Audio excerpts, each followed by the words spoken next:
Hello and welcome to this presentation offering a conceptual response to the question, what is globalization?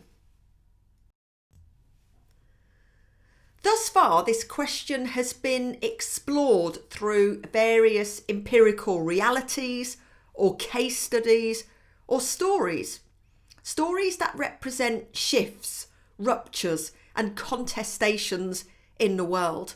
From the fall of the Berlin Wall to 9/11, to the global financial crisis, to the rise of popular nationalism, globalizing pandemics, Islamism and its contemporary global infrastructure, the Opium Wars and early globalization. These empirical realities, past and present, and others, should remain present in our mind as we delve more theoretically into the meaning of globalization. The 1990s. The 1990s was a critical decade, both in terms of propelling the very term globalization into our consciousness and discourse, and vis-a-vis the changes that were a significant and tangible experience of time-space compression. In the mid to late 1990s, student activists on US and UK university campuses were pioneering anti-sweatshop campaigning, following the commodities that we buy and consume right back to their geographical points of production to illustrate the social exploitation and inequality of globalization. Concurrently, proponents of globalization pushed hard on the narrative that globalization is good and its benefits eventually trickle down to all. Trade unions and student activists formed part of a massive protest outside the World Trade Organization conference in Seattle in 1999, the decade's climax in the battle between pro and anti or alter globalization. The term globalization arguably entered into our consciousness and discourse because of this political contestation. Also, from the mid to late 1990s, in the West, accessibility to new developments in information communications technology, notably mobile phone technology and the internet, and budget air travel were, in a quite literal sense, compressing people's experience of space and time. The world was getting smaller and becoming more instantaneous. If globalization didn't begin in the 1990s, it certainly experienced a turbocharge in this decade. I was an undergraduate student from 1994 to 1997. The Dictionary for Human Geography during this time did not contain an entry on the term globalization. It did not contain an entry at all. Even if globalization didn't commence in the 1990s, this was the decade that, by the end of it, put the term on the map. Now look at your own copy of the Dictionary for Human Geography and you'll note not only is there an entry for the term globalization, but there is an associated vast amount of research, academic literature on this topic. The first question then that we might ask in attempting to pin down what is globalization is, when did globalization actually start? What is its time frame? This, like all aspects of globalization, is debated. There is certainly a case to place globalization in a post-1989 context. And yet so many aspects of globalization began much earlier, with the Industrial Revolution, and with the birth of modernity and capitalism. Writing in 1848, this is how Marx and Engels in the Communist Manifesto described the world in 1848. All that is solid melts into air. All that is holy is profaned, and humans are at last compelled to face with sober senses their real conditions of life and their relations with their kind. The need of a constantly expanding market for its products chases the bourgeoisie over the entire surface of the globe. It must nestle everywhere, settle everywhere, establish connections everywhere. The bourgeoisie has, through its exploitation of the world market, given a cosmopolitan character to production and consumption in every country.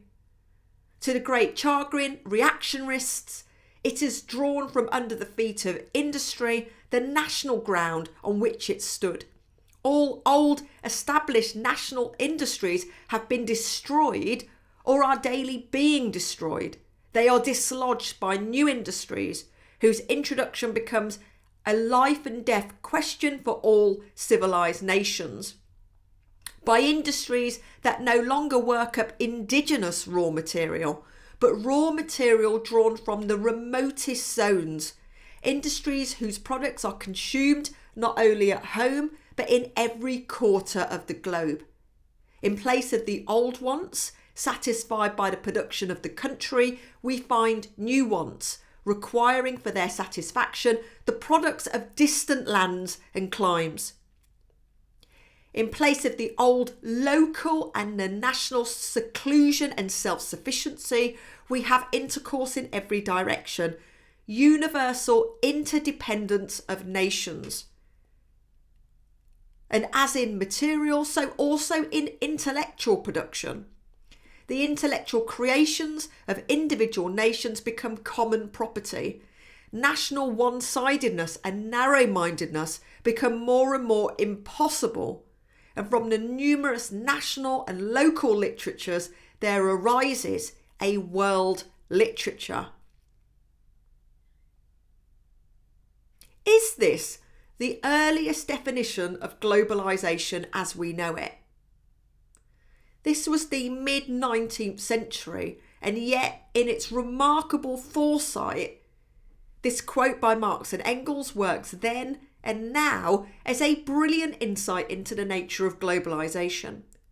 It also provides a strong case for placing globalization in a historical time frame of global capitalism.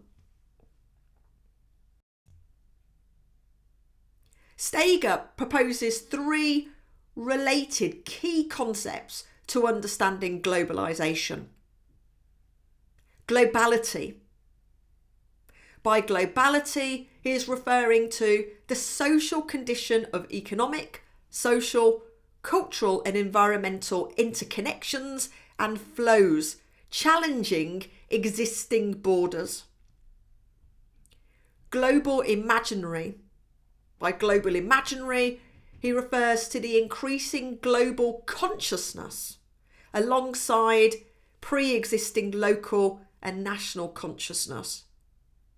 And globalization. By globalization, Steger refers to a spatial matrix of social processes that is transforming the current social condition of conventional nationality into one of globality. In this sense, then, Roland Benedicta talks of us being amidst a global systemic shift.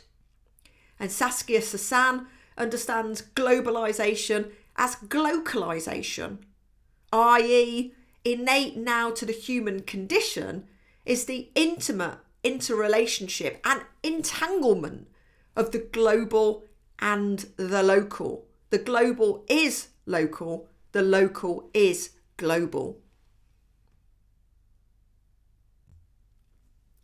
Steger also defines 4 forms of globalization: embodied globalization.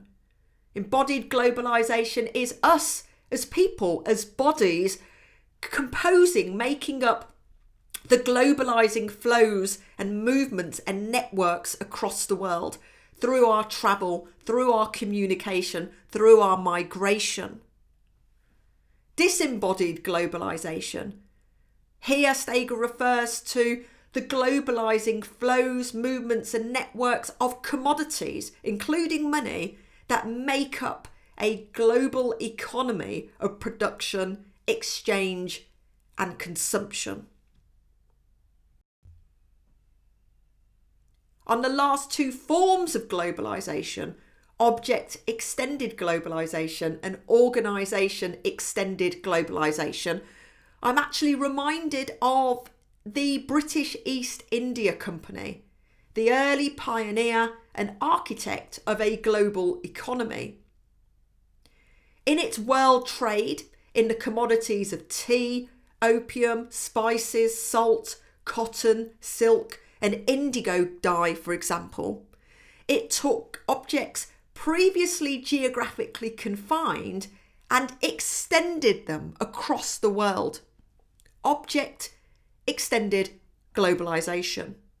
Now, the 21st century is writ large with object extended globalization because much of the commodities we consume in the West and global North are produced in the sweatshops of the East and global South. Back to the British East India Company. In its increasing geographical conquests around the world and its rise to account for half of the world's economic trade, an originally geographically confined company became the behemoth of economic globalization, of organisation extended globalization. In our contemporary world, we need look no further than the transnational corporation as a clear example of organisation extended globalization. What is globalization? In our conceptual search for an answer, any definition of globalization needs to capture the empirical realities of the world. Globalization is the expansion and stretching of global networks and connections. It is the intensification and acceleration of such processes. Globalization is time-space compression that has led to an experiential, smaller world. Globalization is the increasing global interdependence and integration, and amidst that, the reordering of regional and national. Globalization is the emerging consciousness of a global condition. These are all valid answers to the question, what is globalization? Pushing further, what propels globalization? Is globalization a fundamentally economic process? With all else, social, political, cultural, environmental, flowing from this as consequences? Or is globalization a set of relatively interrelated and independent social, cultural, economic, political and environmental processes? Does globalization have a fundamental economic driver or not? A conclusion. In asking and answering the question, what is globalization, we need to consider its historical context or time frame. We need to deliberate the form that it takes, and we need to decide what is driving it. For any definition of globalization to work, it needs to be able to explain, to shed light upon our empirical reality. For any definition of globalization to work, it has to have explanatory power. And perhaps that remains our starting point. What are the realities of this world, its significant shifts, ruptures and contestations? And how does globalization explain these realities? The answer to the nature of globalization lies in the nature of our world and our ability to comprehend this world.